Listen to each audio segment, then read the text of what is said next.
Bonjour, je viens vous parler aujourd'hui suite à, enfin, ce qui explique le fait que je puisse absolument vous parler aujourd'hui, c'est la nécessité de vous apporter des éclaircies ou alors des éclairages sur la dernière contribution que j'ai pu apporter sur les fondements de la corruption, de la commission, de l'intellection, des intellectuels, de l'humanité nègre. Euh, je voudrais d'abord dire une première chose. Euh, Bien avant de compléter totalement enfin, cette observation, de la compléter, cette observation, euh, il convient de mentionner une chose qui me semble un peu injuste. C'est que certains estiment que je n'ai pas le droit de laisser entendre ma voix. C'est un tort qu'ils me font. Parce que j'estime que j'ai payé de l'argent pour avoir ce savoir, soit-il moindre, et par conséquent, m'interdire de pouvoir l'exprimer librement parce que je n'ai pas euh, été diplômé, c'est une chose que je ne comprends pas beaucoup. Bon, mais la liberté revient à ceux qui pourraient m'entendre et trouver que euh, mes la présentation de mes observations comporte beaucoup de choses incorrectes. Toutefois, lorsque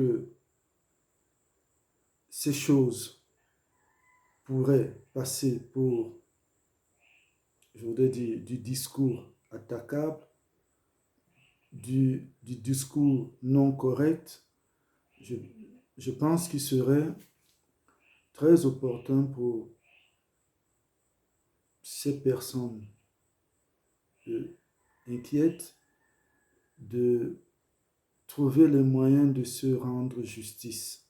Parce que je suis entièrement persuadé du fait que tout ce que je dis euh, est du ressort de ce que j'ai pu obtenir comme culture, encore que culture payée. J'ai payé de l'argent, c'est-à-dire en Europe, j'ai travaillé et j'ai payé de l'argent, j'ai dépensé pour avoir cette petite culture, celle que j'ai actuellement, et pour laquelle l'on ne voudrait pas que je l'exprime. C'est donc la raison pour laquelle je reviendrai pour Senghor définitivement pour le clôturer, parce que déjà il y a des corrections, il y a deux corrections importantes que je voudrais faire sur la dernière présentation, sur les fondements de la corruption, de la commission de l'intellection, des intellectuels de l'humanité nègre, particulièrement au sein des sociétés de l'humanité nègre en Afrique. Donc, ce que je pourrais dire, c'est que euh, j'aborderai cet aspect de choses avec euh, trois éléments importants. Deux sont en grec et il y a un en latin. Et à ce moment, vous pourrez comprendre effectivement de quoi il est question. Il y a d'abord onoma, ensuite il y a nomo ou nomos, selon que vous, enfin, selon votre volonté ou votre approche. Vos critiques sont ouvertes et je finirai par homo. Donc, onoma, nomo, homo. Alors, pourquoi je passerai par ces trois éléments? Parce que ces trois éléments, effectivement, sont extrêmement importants pour comprendre toute la suite de ce que je vais dire. Alors, les rectifications par rapport à l'exposé dernier, ces rectifications concernent d'abord ce glissement entre la fin des années 80 et l'année 80, parce qu'en principe, Senghor quitte le pouvoir en 1980. Donc, et Mitterrand vient au pouvoir en 81. Il faut donc voir que Senghor est même parti bien avant que Mitterrand ne vienne. Donc ça, c'est la première observation. Et ce qui signifie donc que la rencontre entre Senghor et Césaire à Fort-de-France est une rencontre vers la fin des années 70, c'est-à-dire entre 77 et 78 à peu près. Il faudrait que je consulte encore le document. Ça, c'est d'un. Et puis maintenant, lorsque j'ai parlé de Bergson, pour bien l'expliquer, j'ai parlé de Nuevos Conversos, en vous renvoyant en Espagne. Mais il se trouve que la conversion de Bergson se produisant en France, je suppose, en effet, normalement, il s'agit de Nuevo Converso.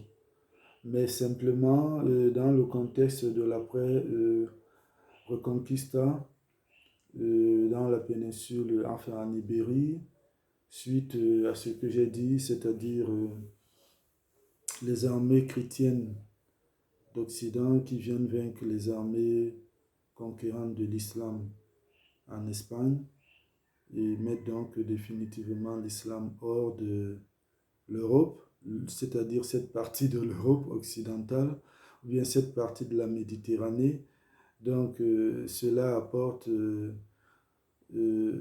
cette précision historique ou alors cette indication historique de la Reconquista. Il se trouve donc qu'après la Reconquista, il faut encore homogénéiser la définition du sujet dans ce royaume catholique.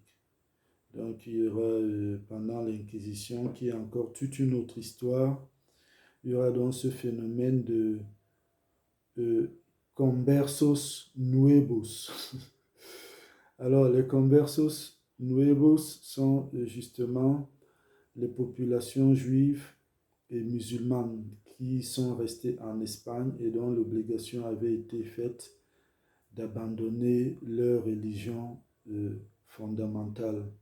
Ça, c'est les deux précisions que je voulais apporter. Mais pour continuer maintenant au niveau de Senghor, parce que celui qui suit ce premier exposé que j'ai pu faire sur les fondements de la corruption, de la cognition, de l'intellection, des intellectuels, de l'humanité nègre, doit se rendre compte que j'ai pu amplement insister sur Senghor. Et donc, lorsque je parle de Senghor, je parle de Césaire et puis je parle du Soudan. Le Soudan étant un signifié arabe, à ce moment, on pourrait penser à une confusion, mais il n'y a pas de confusion. C'est la raison pour laquelle j'ai bien pu dire aujourd'hui que je viens avec trois éléments, onoma, nomos et puis homo. Parce que une fois que j'ai fini de faire cet exposé, qu'est-ce que j'ai pu observer comme critique, enfin comme possibilité de critique? C'est que on essaye de me faire comprendre que Senghor n'est que la mauvaise prononciation du mot portugais Senhor. Bon, alors, parce que moi qui suis allé au Cap-Vert, et qui ait pu traverser le Sénégal et arriver, enfin, qui suis allé au Cap-Vert en passant par le Sénégal. Déjà, quand on apprend l'histoire du Cap-Vert, on comprend que le Cap-Vert est aussi lié au Sénégal, c'est-à-dire qu'il y a aussi une histoire du Cap-Vert au Sénégal. Mais en dehors de cela, on réalise donc que les Portugais ont côtoyé toute cette côte et par conséquent, ils y ont laissé beaucoup de substrat. Ils y ont laissé beaucoup de substrat. Bon, donc, à partir de ce moment, on se rend donc compte que il y a un problème, c'est-à-dire qu'on tombe dans l'enseignement occidental de l'homonymie, etc. Excepté que l'homonymie n'est pas l'homophonie. Et non plus, de toute façon, ici, nous n'avions pas un cas d'homographie. Donc, mais simplement, lorsqu'on constate que Senghor est celui qui dit que c'est l'homme noir qui est l'inventeur de l'art, de l'écriture, de la loi, de la religion, et qu'on essaye de me dire que, en effet, c'est l'homonymie, mais par conséquent, donc, ce Senghor, malheureusement, est noir. C'est-à-dire le Seigneur, donc moi je parle, qui dit il est noir. Et par conséquent, je ne sais pas si cela constitue une invitation quant à pouvoir dire à ceux qui ont apporté l'image qu'avec le raisonnement sur Senghor, c'est une invitation presque à balancer toutes les images, je ne sais pas. Or, mais c'est là où intervient le problème de la liberté, justement. La liberté, en effet, il faudrait d'abord savoir que Onoma, c'est avec Onoma qu'on fait le nom. Donc, en grec, hein, parce que vous allez comprendre que vous allez comprendre pourquoi on a dit à l'un a dit à l'autre le Soudan. Surtout à celui qui ne devait pas ignorer son histoire, parce que lui, il a des souches grecques. Mais l'un lui dit le Soudan. Vous allez comprendre. Donc, au nommant le nom. Donc, vous comprenez que à partir du moment où vous vous interrogez sur la condition de l'humanité nègre, l'interrogation forcément renvoie au questionnement sur la liberté. Mais simplement, vous voyez quand même que il y a un point de direction qui n'est pas forcément le point zéro, mais à mon sens qui est le point SEM, et forcément qui aboutit pour la difficulté que moi je rencontre personnellement à la sémiologie. Je suis obligé de revenir là-dessus, parce que quelle est en effet la réalité de l'homme dit noir face à la culture occidentale et orientale? C'est simplement la conclusion d'une malignité. La malignité, parce que c'est malin pour ces gens, par mon exemple, de constater que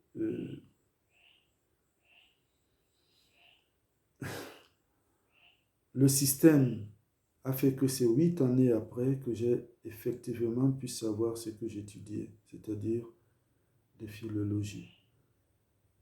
Donc, le nom de mes études de philologie. Vous comprenez un peu la difficulté de celui qui reste dans une université 8 ans, et puis c'est 8 ans après qu'il découvre la première fois le nom de ses études, alors que lui, il est persuadé d'être en train d'étudier des langues. Mais 8 ans après, on lui dit non, tu n'étudies pas des langues, tu étudies de philologie.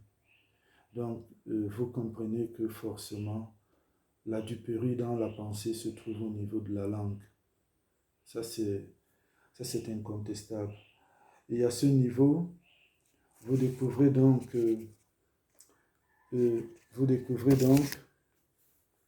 que l'homme occidental et oriental nous tue uniquement parce qu'il est malheureux dans ses dialectiques et enseignements. Parce que c'est pas très difficile de voir que son enseignement est celui du contrat, et rupture du contrat. Mais dans les faits, il n'y a pas de contrat avec contrepartie. C'est cela. Parce que il n'admet pas la rupture. C'est-à-dire l'enseignement de la culture occidentale et orientale, ces deux enseignements n'admettent pas, enseignent la rupture du contrat, mais n'admettent pas la rupture du contrat à la fois. Vous voyez bien qu'à ce sujet, lorsque vous prenez ce qu'il y a véritablement de dialectique, c'est-à-dire de rapport entre cet événement au Fort-de-France, entre Senghor et Césaire, vous avez comme impression qu'il y a en fondement un seul message qu'il laisse, c'est que le grec et le latin sont des savoirs flous.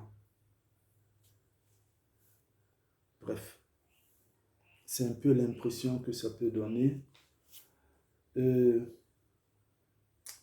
À ce titre, vous allez donc comprendre ce qui explique la persuasion de la tricherie. C'est-à-dire, quand on parle de la tricherie, ce n'est pas absolument le comportement d'un seul individu. Mais c'est, en effet, c'est la recherche absolue de la compréhension sur la véritable poésie de l'humanité nègre. Je prends un exemple. La poésie historique de l'humanité nègre, c'est-à-dire son parcours, ses douleurs, ses malheurs, ses chagrins, ses défaites, ses illusions de gloire, ses illusions. Parce que la tricherie, elle intervient à quel niveau? Elle intervient à ce niveau où vous comprenez qu'on vous parle des indépendances, parce que toutes ces personnes, Senghor, Césaire, Morrison, toutes ces personnes qui vous parlent du panafricanisme, etc., toutes ces personnes qui vous évoquent la mémoire de la souffrance de l'humanité noire et qui est symbolisée en gros par ce mot indépendance, c'est-à-dire l'arrêt de la dépendance, ou alors entrer dans la dépendance, enfin l'indépendance, supposons l'arrêt de la dépendance. Appelons cela la liberté. Mais vous constatez que il est difficile d'être libre pendant que nous sommes toujours continuants de l'emploi du savoir occidental qui n'a pas pu partir. Donc, en effet, cela produit un peu effectivement la continuité de cet enseignement occidental et oriental par l'esclavage qui n'est que symbolisé par leur entendement de ce qui nous enseigne comme la bâtardisation, c'est-à-dire leur loi, le mode, leur mode d'existence, et avec des définitions sur le rapport productif humain, c'est-à-dire ce savoir occidental pénètre nos structures au point de catégoriser même la forme d'individu que nous sommes par rapport à leurs lois. Mais simplement, celui qui a par exemple lire la Commedia Divina de Dante Alighieri, le grand penseur, enfin le grand écrivain italien. Alors, celui-là se rend compte très rapidement pourquoi ces airs, lorsque j'essaye de traduire les tam-tams qui viennent du Mali, c'est-à-dire du Soudan, pourquoi ces airs fait résonner la musique, les fréquences du Soudan. Mais c'est parce qu'il est dans le langage. En effet, celui qui lit la Commedia Divina, on lui demande pour comprendre ce bouquin d'aller lire les œuvres de Virgile, probablement l'Énéide, et les œuvres de Homère, l'Iliade et l'Odyssée. Malheureusement, dans ces œuvres, surtout l'Iliade, on trouve une instruction suivant laquelle il est mentionné que lorsque les Grecs se sentaient en difficulté, mais pour se ressourcer, enfin pour avoir des ressources, ils s'envolaient traversant la mer. Donc lorsqu'on dit s'envoler, on doit imaginer qu'ils traversaient la Méditerranée avec leur navire et se retrouvaient de l'autre côté chez leur maître qui s'appelait Face brûlée. Ça, c'est dans l'Iliade. Et donc, lorsque vous voyez et Face brûlée est désigné par le nom d'un pays, enfin, Face brûlée. Mais il y a en allemand ce qu'on appelle Fußnote. Donc, lorsque vous allez voir, on met ce que j'appelle Fußnote. Donc, lorsque vous allez lire, je ne sais pas comment on l'appelle en français là présentement, je suis désolé. Là, quand vous allez lire sur Fußnote, vous trouvez que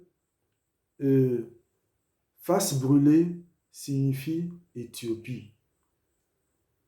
Et c'est donc là où vous comprenez pourquoi certains intellectuels de l'humanité nègre, lorsqu'ils veulent désigner l'Afrique entière, ils parlent de Kathiopia ou de Kemet, etc. Et à ce moment, on se rend compte qu'on a lu un livre où les Grecs disent qu'ils allaient se ressourcer, enfin qu'ils allaient prendre des ressources de l'autre côté de la mer, la Méditerranée, chez Face brûlée. Ça, je l'ai lu. Je l'ai lu. Donc, à ce moment, vous comprenez que les Arabes ne découvrent pas. C'est-à-dire, ce n'est pas lorsque les Arabes arrivent qu'ils découvrent que là, c'est le pays des Noirs. Mais les Arabes, compte tenu de l'histoire déjà, c'est-à-dire les contradictions de la romanité orientale, les Arabes, dans leur construction, dans la construction de leur culture académique, parce qu'il faut des sources, ont donc les documents des Grecs et des Latins. Donc forcément, lorsqu'ils doivent traduire le pays de face brûlée, mais effectivement, ils le traduisent dans leur langue par Soudan. C'est-à-dire, le grec lui a dit que c'est face brûlée. Donc, il traduit ça en arabe, Soudan. Vous comprenez donc que il y a un problème avec le grec et le latin. Vous, vous, vous comprenez? Donc, que les Arabes, dans leur tradition, ils vont reprendre ce ils ont lu chez les Grecs et les Latins. L'autre côté de la Méditerranée est la terre de face brûlée. Alors, en effet, quel est le retour ici en Afrique? Pour moi qui l'ai lu en Europe, et j'ai compris. Vous comprenez donc que fondamentalement, lorsque Césaire lui dit, lorsque Césaire leur dit par les tam-tams du Mali, c'est-à-dire le Soudan, il leur demande simplement d'aller lire leur histoire. Et surtout à Sarkozy qui est là, qu'il aille lire son histoire, l'histoire grecque. Et dans cette histoire, absolument, s'il lit au moins l'Iliade, il va voir que ses ancêtres, enfin une partie de ses ancêtres, par sa mère, les Grecs, lui ont dit que l'autre côté de la Méditerranée, c'est chez Face Brûlée. Et donc chez Cathiopia. Donc ce qu'on appelle Éthiopia aujourd'hui, les autres l'appellent Éthiopia. Mais c'est chez Face Brûlée. Donc, quand vous revenez donc ici, effectivement, vous l'avez lu, mais au sein des sociétés de l'humanité nègre en Afrique, c'est la moquerie lorsque vous sortez ce genre de... Vous essayez de le dire, parce que vous symbolisez l'échec. Et vous symbolisez simplement l'échec parce que en Occident, j'ouvrirai un débat là-dessus, c'est-à-dire un débat pour qu'on fasse un peu la balance sur la base de tout ce que j'aurais énuméré sur ma vie et qu'on fasse un peu la balance des mots entre ce que l'Occident me fait subir et entre ce que l'Occident estime être une faute chez moi. Mais bon, à mon sens, l'Occident vous arrache la volonté, entre autres choses. Hein. Et cette volonté est dans le signe, c'est-à-dire la direction. Donc, vous verrez par exemple que lorsque vous suivez certains débats au Cameroun, il y a des réflexions telles que l'avocat n'est pas la mangue et la mangue, l'avocat, enfin, l'avocat ne produit pas, l'avocatier ne produit pas une mangue. Voilà. Mais à ce moment, vous comprenez que il y a un problème pour un homme qui essaye de vous apporter, de vous faire, de vous apporter une raison à partir de deux signes distincts, c'est-à-dire l'avocat et la mangue. Et vous comprenez donc que on essaye de vouloir vous faire entendre que une possible renaissance de la mangue ou à l'inverse est possible dans l'avocat ou à l'inverse une possible renaissance de l'avocat est possible dans la mangue. Parce que vraiment, c'est à ce niveau, vous comprenez qu'avec nos intellections, avec nos intellections et nos intellectuels, il y a des problèmes. Il y a un problème, c'est celui de la sémiologie. Et or, la sémiologie, le meilleur instrument de la sémiologie, en effet, c'est la langue. Parce qu'un bon intellectuel, lorsqu'il aurait bénéficié d'une véritable sémiologie, donc d'une véritable langue, ne peut pas faire ce genre de construction de raisonnement.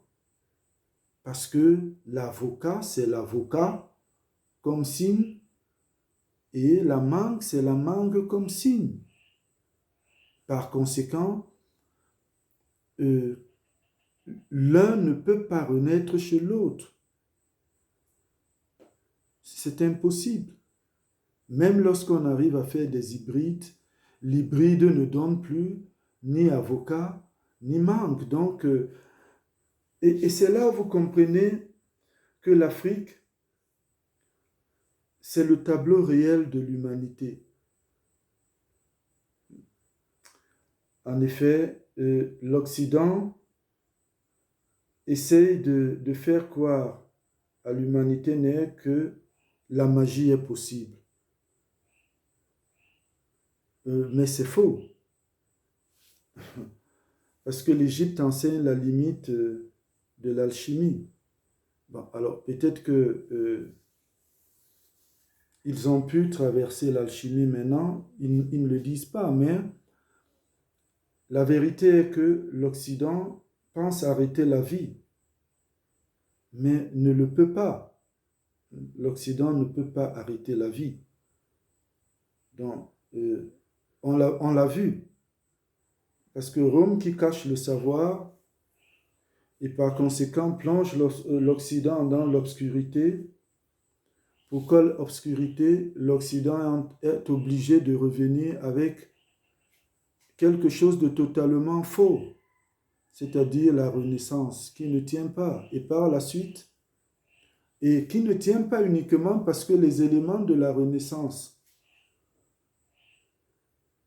que l'Occident essaye de ramener en estimant que c'est la Renaissance, mais ces éléments n'ont pas été arrêtés par le temps. De toute façon, ces éléments ont continué à courir en Orient.